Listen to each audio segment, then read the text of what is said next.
எந்த ஸ்டாக்கெல்லாம் டிவிடெண்ட் கொடுக்குது அப்படிங்கிறத ஃபஸ்ட்டு ஒரு லிஸ்ட் போடுவாங்க. லிஸ்ட் அவுட் பண்ணிவிட்டு இந்த ஸ்டாக்கெல்லாம் நல்லா டிவிடெண்ட் கொடுக்குதுட்டு நம்ம இதில் போய்ட்டு வாங்கலாம் அப்படின்னு பார்ப்பாங்க.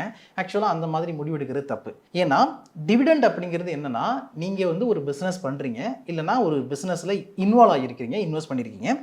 அந்த பிஸ்னஸில் நல்ல லாபம் கிடச்சி சர்ப்ளஸாக இருக்கிற பணத்தை அவங்க வந்து ஷேர் ஹோல்டர் கொடுக்குறது தான் டிவிடெண்ட். அப்போது ஒரு கம்பெனியுடைய ஆப்ரேஷன் எப்படி இருக்குது, என்ன பிஸ்னஸில் அவங்க இருக்கிறாங்க, அந்த கம்பெனிக்கு ஃபியூச்சர் க்ரோத் இருக்கா இல்லையா அப்படின்னு பல விஷயங்களை பார்க்க வேண்டியது முக்கியம். வெறுசாக போயிட்டு அந்த கம்பெனி வந்து டிவிடெண்ட் கொடுக்குறாங்க அப்படிங்கிற ஒரே காரணத்துக்காக அந்த ஸ்டாக்கை வாங்கக்கூடாது. சில பேர் அந்த தவறை வந்து பண்ணிடுறாங்க. ஒரு கம்பெனி ஒரு டைமில் நல்லா டிவிடெண்ட் கொடுத்துருக்கோம், அதே டிவிடெண்டை வந்து அவங்க கன்சிக்யூட்டிவாக பண்ணுவாங்களா, நெக்ஸ்ட் இயர்லேயும் கொடுப்பாங்களா அப்படின்னு பார்த்தீங்கன்னா கொடுக்க மாட்டாங்க. காரணம் என்னென்னா, ஒரு வருஷத்தில் அவங்களுக்கு நல்ல ப்ராஃபிட் இருந்திருக்கும், சில காரணங்களால் அவங்களுடைய ரெவன்யூ இன்க்ரீஸ் ஆகிருக்கும். பட் அடுத்த வருஷம் அதே பிஸ்னஸை அதே மாடலை கன்சிக்யூட்டிவாக அவங்களால கண்டினியூ பண்ண முடியுமா அப்படின்னு பார்த்தீங்கன்னா முடிஞ்சிருக்காது.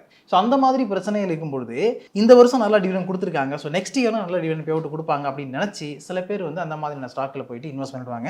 ஸோ அது வந்து ரொம்ப ரொம்ப தப்பு. அந்த மாதிரியான விஷயத்தை பண்ணாதீங்க. ஃபஸ்ட்டு டிவிடெண்டுக்காக ஒரு ஸ்டாக் வாங்கணும் அப்படிங்கிற மைண்ட் செட் இருந்துச்சுன்னா அந்த மைண்ட் செட்டை விட்டுருங்க.